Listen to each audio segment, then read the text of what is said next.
Hello guys, kumusta na po kayo? Welcome back po ulit sa Lutong Pinoy sa America. And for today's video po tayo naman po ay magluluto ng beef sinigang. Ito po yung mga kakailanganin natin sangkap para po sa ating beef sinigang. Ito po yung ating baka. Beef neck bone po yan at nilagyan ko lang po siya ng konting laman. Tapos ito po yung ating siling pang sinigang or jalapeno po yung gagamitin ko. Meron tayong sitaw, sibuyas, kamatis, gabi. Maglalagay din tayo ng labanos para mas masarap yung sinigang natin. Yung atin pong tamarind soup mix. Meron tayong salt, black ground pepper, petchay. Kasi po mahirap po maghanap ng kangkong dito. Hindi po sila masyado nagbebenta dahil medyo mahal po yung kangkong. Kaya petchay na lang po yung gagamitin natin. At ito po yung tubig na atin pong ipangsasabaw sa ating sinigang. Okay guys, pag-check nyo naman po sa description below lahat po namang kakailangan natin sangkap. At sa mga bago po sa aming channel, sana po mag-subscribe kayo sa Lutong Pinoy sa Amerika at paki-check nyo po yung other videos namin. Marami po kaming masasarap na recipe doon para po sa pamilya nyo. Mag-umpisa na po tayo sa ating pagpapakulo dito sa ating beef sinigang. Salamat po. Okay, lagyan natin ng tubig yung ating baka.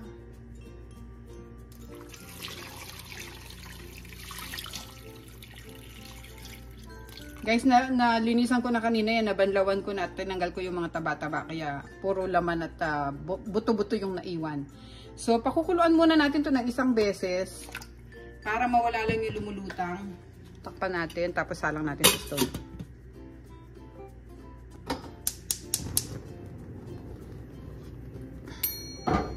Yan.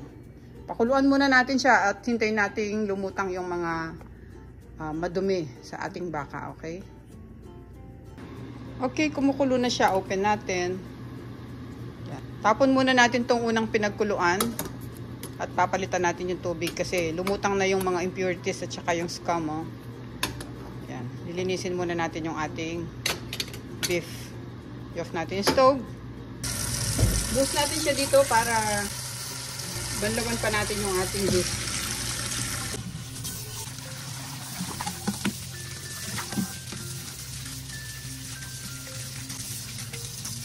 Para mamaya pag naluto yung sabaw natin, malinis siya. Wala siyang mga lumulutang-lutang. Okay.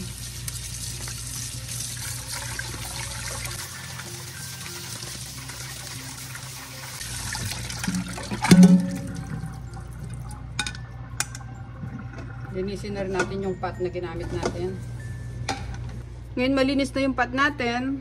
Pwede natin ibalik dito yung ating karne. Kamay ko na lang. Malinis naman ang kamay ko guys. Unahin natin yung neck bone. Tapos yung laman.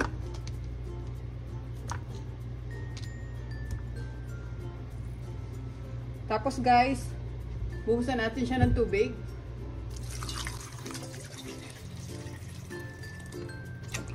Bali 10 cups tong ating water. Magdagdag na lang tayo mamaya kung kulang pa siya. Lagyan na natin siya ng asin. Mga 1 tablespoon.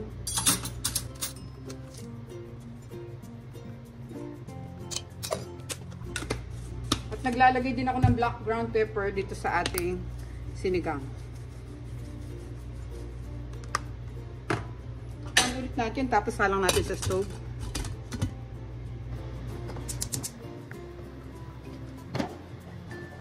Hintayin natin siyang kumulo guys bago natin siya bilangan ng mga 1.5 hour mamaya. Okay guys, kumukulo na yung ating sabaw. Open natin saglit. Yan, para hindi siya umano. Tapos hinaan natin yung apoy. Yan. Nasa power boil yung aking setting so ilalagay natin siya sa low. Slow cook lang natin yung ating baka para madali siyang lumambot at hindi siya mabigla. Yan. Lagay lang natin siya sa medium to low, okay? Tanggalin pa natin itong mga lumutang dito sa taas.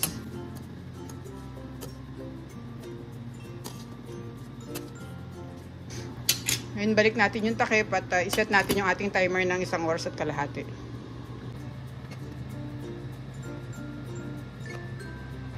Okay, nakaset na yung ating timer. Maghintay na lang tayong lumambot yung ating beef ng 1 oras at kalahati. Okay guys, tapos na yung ating timer. So tingnan na natin yung sinigang. Paki-off mo yung timer.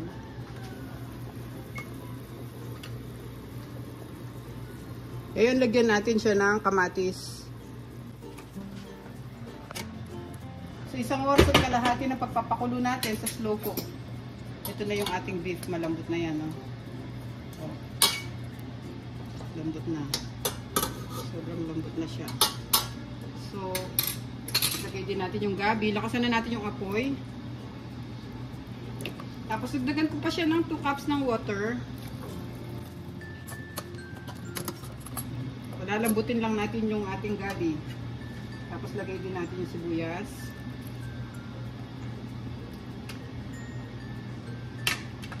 At timplahan na natin siya ng tamarind mix.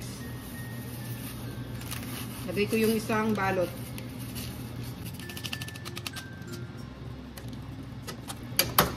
Balik natin yung takip at hintayin natin lumambot yung gabi.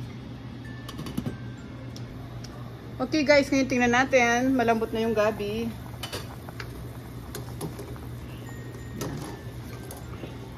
Malambot na yung gabi natin. Lagay ko na yung ibang gulay. Lagay natin itong sili, labanos, tsaka yung sitaw.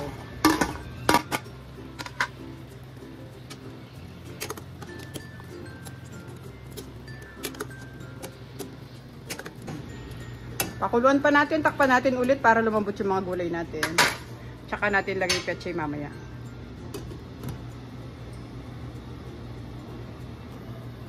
Yan, ngayon luto na yung gulay natin.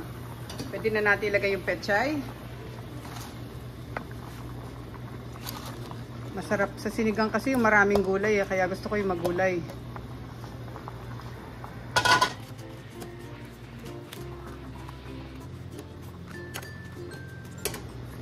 Okay, pakuluan na lang natin siya ng 2 minutes.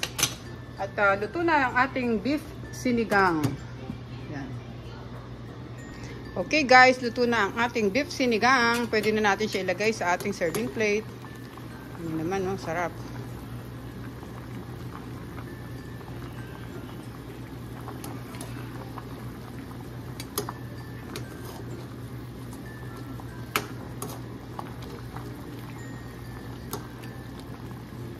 Off na natin yung stove.